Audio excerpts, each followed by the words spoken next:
Со 3 елени лопатари набавени од ловниот резерват кај Гевгелија, одговорните во ловиштето Полаки на Осоговските планини го започна населувањето со трофеен дивеч на оваа некогаш најатрактивна дестинација за ловците од државата и надвор од неа.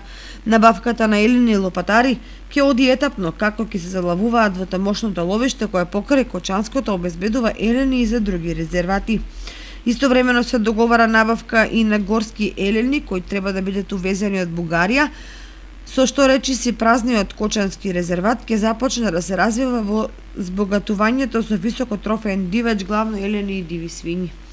Народот вели, куќе се урива за еден ден, ама се гради цел живот. Така и со некогаш престижниот ловен резерват, кој изобилуваше со елени лопатари, горски елени, срни, муфлони и дива свиња. Меѓутоа, неодговорни раководители буквално за само година-две ги истребија, оставајќи целосен пустош.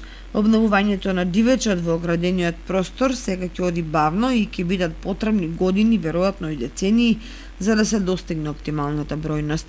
Паралелно со набавката на дивеч се одвива и поставувањето на нова оградна мрежа околу ловиштето која треба да ја подобри заштитата од предатори на 4, но и на 2 нозе. Освен тоа, ќе се спречи излегувањето на елените во слободните ловишта каде се лесна мета на ловците и на волците. Од подружницата Осогово најавуваат дека ќе биде изградена и друга неопходна инфраструктура за современо функционирање на ловиштето. Ќе се опреми и модерна кланица која ќе обслужува и други резервати во регионот заради квалитетна преработка и складирање на месото, што ќе се реализира со странска донација.